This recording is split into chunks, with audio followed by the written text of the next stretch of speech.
Good Friday morning, everybody. I'm Dave Furtado. And I'm meteorologist Jefferson Donovan. And welcome to Keep Her Quick, your latest local news and weather commercial free in about 15 minutes or less. We're going to begin this morning talking the weather because, Jefferson, the haze and smoke still lingering around. Yeah. Fires are getting bigger. Things are still dry out there. That's what right. can we really expect as we head on into the weekend? Yeah, dense haze and smoke around our forecast area today, very similar to yesterday. Now, there is going to be abundant smoke in our region. In fact, yesterday we did see periods of unhealthy air quality for Yakima and Ellensburg. We are still seeing that unhealthy for sensitive groups air quality at the time of this recording this morning. And what I will say is that pockets of unhealthy air quality around our viewing area today certainly are going to be possible, as so much haze and smoke is still pouring over the inland northwest. Temperatures are also going to be rather warm today. Now, as we go into the weekend, there is going to be some possibilities for shower and thunderstorms. Not great chances around the region, but still some showers and thunderstorms will be possible region-wide for today. And then a significant cool down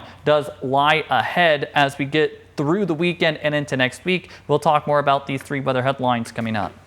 Thanks, Jefferson. We begin this morning in the Tri-Cities. A Washington state trooper accused of causing a drunk driving crash that killed a man in Richland in March is now charged. A spokesperson with the Spokane County Prosecutors Office told us yesterday afternoon that the 36-year-old trooper has been charged, but didn't specify what those charges are or give us any other information, including when the trooper might appear in court to face those charges. The 36-year-old woman is accused of causing a crash on March 1st while off duty in her personal vehicle that killed 20-year-old Joser Sanchez. Reports say she was making a left turn from State Route 240 into Village Parkway in the Horn Rapids neighborhood when she collided with Sanchez's motorcycle. Lab results obtained in April showed the trooper's blood alcohol level at the time of the crash was 0.17, more than twice the legal limit. The case was handed off by the Benton County Prosecutors Office to Spokane County due to a conflict of interest. The 36-year-old has been on administrative leave since the crash.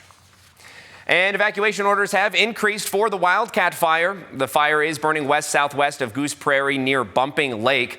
It's burned just under 6,700 acres and is still 0% contained. Yakima County has issued level 2 evacuation orders for people who live in Goose Prairie and on Bumping River Road. That means they should be ready to leave at a moment's notice. The fire was started by lightning and first reported on August 25th. And a major effort is underway to restore parts of the Yakima River, aimed at saving salmon and improving water quality. Crews are now removing a fast-spreading aquatic plant that's choking the river and threatening wildlife. KMA's Anissa Williams tells us about the project. Water star grass is affecting a number of uses of the river, whether it's recreational uses, people wanting to kayak or paddleboard. It's affecting fish, it's affecting the irrigation district's ability to deliver water. They have had to put a lot more effort into making sure their intakes are cleaned off. A native species, water stargrass, exploded in recent years due to drought and low river flows, creating dense mats that block fish passage, restrict irrigation, and degrade water quality. It has removed the ability for a lot of fish to be able to spawn successfully in the lower river.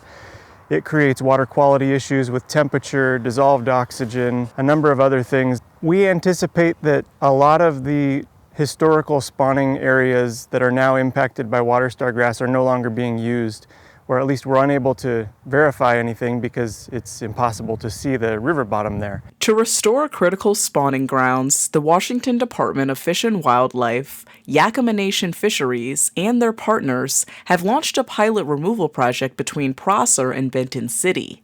As salmon shift away from their historic habitats, crews are now taking a new approach. In our case, we're going to try using an aquatic spider excavator that'll actually get into the river with a rake attachment and physically remove the water star grass from nearshore areas and places that we hope will be more accessible than with some of these other techniques. All while minimizing harm to habitat. We're going to assess those afterwards to see if this was successful, looking at things like whether there is better water flow in some of the areas, whether the visual reduction of weeds is there.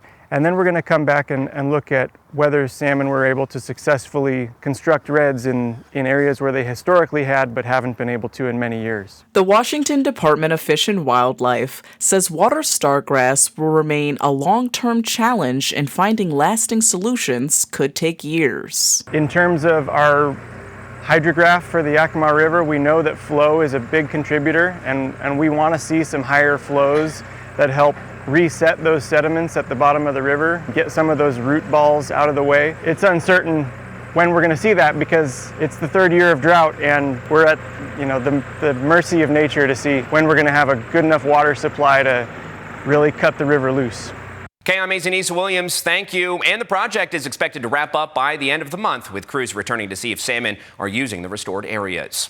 And sticking in Yakima, leaders with the Bureau of Reclamation say the Yakima River Basin water supply is falling short this season. While senior water rights holders are expected to get their full allotment of water, junior water rights holders will just get 40% of their usual allocation. As of September 1st, reservoirs are only 20% full, well below average for this time of year. Despite some late summer rain, overall precipitation remains low. Leaders with the Bureau of Reclamation will continue to update the forecast as conditions change. You can find more information over on our website, KIMATV.com. And over 100 community members in Yakima gathered at the South 1st Street and Nob Hill Boulevard intersection on Monday, standing in 90-degree heat for a peaceful rally. The event called attention to issues like public school funding, health care access, clean energy, workers' rights, and protections for immigrant families. It was part of a national Labor Day of action involving thousands across the country.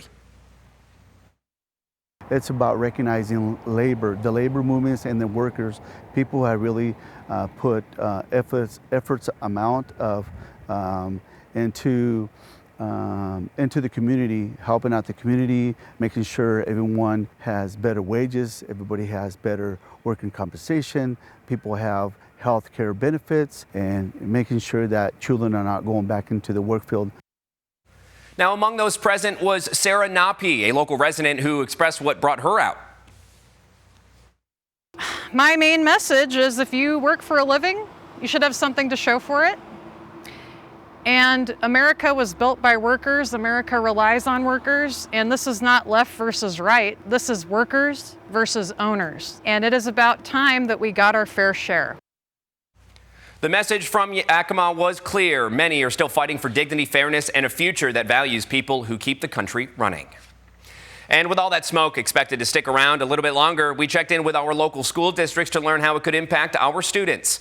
Right now, districts aren't implementing any major changes, but students who are sensitive to the smoke are allowed to opt out of outdoor activities. If the air quality reaches beyond a moderate level, leaders from each individual school district say they'll make decisions that are best for their students. The Washington State Department of Health has published guidelines that many districts follow for their students. When the air quality reaches an unhealthy level for sensitive groups, that's when many districts begin to move outdoor activities inside or cancel them.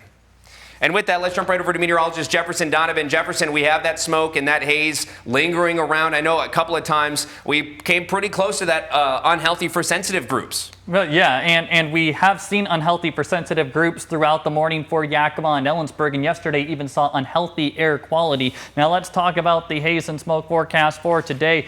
At the time of this recording, again, plenty of haze and smoke around the region, and that is just going to persist as we go throughout the course of this Friday. As I stop this afternoon and early this evening, you can see plenty of those reds and orange colors around our region, indicating some dense haze and smoke concerns. It wouldn't surprise me too much at all if we do see pockets of unhealthy air quality around our forecast area on this Friday. Now, going into tomorrow, we could see a reprieve from the worst of the haze and smoke, but still, you can see that even on Saturday, haze and smoke is going to persist. And in fact, I would venture to say haze and smoke concerns are going to linger for the next several days just due to the amount of wildfires we have burning around the Pacific Northwest. In fact, quite literally every single county in eastern Washington is under an air quality alert until further notice, because we could see periods of poor air quality. So especially if you suffer from any kind of respiratory illnesses, spending time inside as opposed to outside is a good recommendation. Now let's talk about temperatures. I do believe daytime high temperatures today are going to be a bit cooler than what are portrayed on the screen, and that is because of so much dense haze and smoke in our general forecast area. For the Tri-Cities, I would say low to mid 90s seem appropriate for today. Anticipate low to mid 90s for the Yakima Valley today, low to mid 90s coming for the Kittitas Valley, with low to mid 90s for the Blue Mountain foothills, again, as we all do see some of that haze and smoke overhead. Now let's talk about the temperatures for the next 3 days after today. We're going to see a pretty big cooling trend by Saturday Saturday, high temperatures will only be into the upper 80s to low 90s. Sunday will feature high temperatures in the mid to upper 80s. And then by Monday, high temperatures will only be ranging in the upper 70s to mid 80s. So much cooler by the time we do get to the start of next week. Now let's talk about the Storm Tracker Futurecast. As we go throughout the weekend, there is going to be some opportunities for some active weather. On Saturday, shower and thunderstorm chances will certainly exist for the Cascades as well as the Blue Mountains,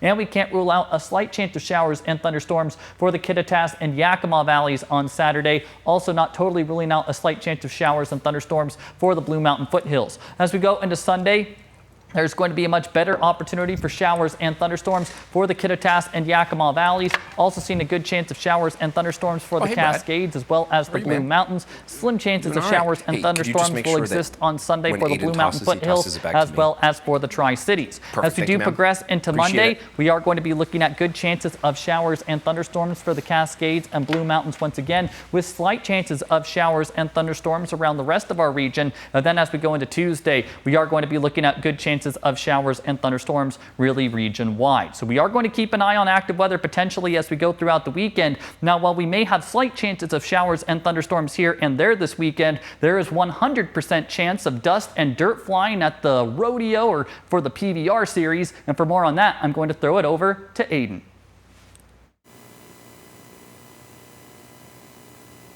And I'm live here in Kennewick at the Toyota Center for the Professional Bull Riders PBR Challenger Series. Joining me now is Edgardo Figueroa, kind of talking a little bit about what it's like being on the back of a bull. So I appreciate you taking time today to be with us. And yes, sir, of course. Could you kind of just tell us, you know, how you got into it, and we'll kind of go from there. So ever since I could walk and talk, it's all I've ever wanted to do, and we're here living the dreams, thanks be to God. Good deal. And obviously, I know you mentioned you've been doing this for a couple of years, so what kind of goes through your mind as you're getting ready to get on the back of a bull? Honestly, nothing, just success and ride, do what I came to do what I prepared myself to do, and have fun. Good deal. And with the bull being quite a bit bigger than yourself, obviously it can be kind of dangerous at times, so what's kind of going through your mind when you're on the back, and you know, once you do, it's time to get off? What kind of goes through your mind, and how do you prepare for that? Once it's time to get off, I'd just try to find the best spot to get off and the perfect time. But there kind of is no perfect time sometimes, so it's just kind of putting faith in the reactions and hoping the dirt's soft. Is there anything that you think for folks watching at home that they might not necessarily think about or realize that you kind of have to deal with when it comes to being in a profession like this? I'm not sure. Maybe the travel side of it. We travel quite a bit and have to travel a few days before the event, and then after the event, getting home, you know, we take our time to travel, and that kind of takes a toll. But also the animal athlete aspect of it, because it's not just any farm animal. We call them animal athletes because they are athletes. They're not just any bull. They also have a training regimen and diets, and they also travel just like us. So there's a lot into it. Good deal. Now, with that, Edgardo, I really appreciate you taking the time to talk to us this morning. Of course. With that, folks, this event is going to kick off tonight, Friday at 8 p.m. In there, 8 p.m., you might want to get out there for it. Despite the heat, though, Walla Walla is preparing for winter with applications for snow berm removal now open. Essentially, that means the city will make sure not to pile up snow in front of certain areas like walkways when they plow. Typically, our city snowplow crews will go out individually to these residents, and they'll lower the plow blade across these driveways to reduce them, which is hard to do with a couple thousand residents across the city. So specifically with these residents with disability, we'll drop the blade and remove the snow. Now, anyone with a Washington State Disabilities Parking Privilege Card is likely eligible. You'll want to apply this month, though, because applications close October 1st. The links to apply are available up on our website, KEPRTV.com. And a second grade teacher at Hilton Elementary School in Zillah is ESD 105's Regional Teacher of the Year. KMA's Aiden Connor spent some time with her in the classroom yesterday to see how an award-winning educator gets kids ready for the future. Okay, one last one. Gail Gregory has worked with the Zillah School District for 35 years and sees teaching her second graders as more than a job. Coming to school each day, I don't feel like I work. I feel like I get to play. And I always tell the kids I like to make learning fun, because if they're having fun, I'm having fun. And we always say second grade is nothing but fun, fun, fun. Gregory says that she has many mentors, but one person in particular got her started early. My sister, I have a sister who is 14 years older than me, and she started teaching when I was in elementary school. So I got to spend my spring breaks in her classroom, and that was pretty cool. A strong bond between teacher and student is something that Gregory feels is vital to the learning experience. I really believe that everything starts with building relationships with kids. Once my kids know that I support them, I'm behind them, I care about them, once we have that relationship, learning just naturally starts to happen. She says that a day-by-day process provides kids with the best opportunities to learn. Better every day is my motto, and that's something I share with my students is, yesterday we did this, today this is what we're going to work on, we're going to be better today. And just step by step throughout the year, then we make that big picture. It all comes together. For Gregory, the award is not just a personal accolade, but a way to represent the teachers and staff of the Zillah School District. Just representing the Zillah School District and the phenomenal teachers throughout ESD 105 is an incredible honor. Throughout this process, I have said I'm not looking ahead until it happens. I can't really right now wrap my head around what that would be like, but I think it would be exciting. Gregory's personal approach with her students has made her a beloved figure in the district and just might earn her some hardware. Reporting for Action News, I'm Aiden Connor. KMA's Aiden Connor, thank you. And Gregory was chosen from 46 nominees and will now move on to compete for Washington State Teacher of the Year this fall. Dozens of people are closer to landing a new job after attending the Employability Fair yesterday at the Yakima Convention Center. The event was designed to showcase several organizations that value disability inclusion in the workplace. Before the event opened to the public at 11, the fair had a 1-hour individualized slot for those with disabilities. We've had a variety of, just different kind of people coming in, just looking for any type of work. It's open to all, and just hopefully you can just find your dream job that can land and you could get some good money. Now, organizers said they hope the job fair helped everyone find their dream job. And it turns out the Benton Franklin Fair and Rodeo put up some record numbers this year. Organizers say a little over 123,000 people visited the fair over its 5 days, and it had a $20 million economic impact on the local economy. Visitors from 41 different states got to experience the fair. Some other numbers: $1.5 million generated at the market stock auction, making it the largest grossing youth livestock auction in the state. $10,000 in scholarships were awarded, and just under $190,000 was raised by nonprofits for their organizations. And Sageview is the Tri-Cities' newest high school. They kicked off their first football game last night against Chiawana. Now, we spoke with the athletic director, Michael Don, who told us about some of the challenges that come with building a new sports program from the ground up and how he helped make it happen. Big task. It's a little different than when you're hiring a coach here and there. I've sat through a lot of head coaching interviews. Never quite sat through so many in so few days. Now, Sageview High School has 22 head coaches for all of the different sports. No seniors are attending the school for its opening year, but Don says students are pushing themselves to be their best. And Pasco is hosting their first ever folklorico ballet showcase this weekend in honor of Mexican Independence Day. The showcase is called Races del Corazon, and there will be 4 dance groups from different regions of Mexico. There will also be different Mexican food vendors to choose from as well. The Tri-Cities Hispanic Chamber of Commerce is sponsoring the event, and they say it's a great opportunity to learn more about the Mexican culture. Ballet folklorico is like just the brightness, the colors, the dance. You'll get to experience a little bit of the Hispanic culture. But this is just important coming to Pasco because it's these dances, the directors, what they do is they keep this tradition alive.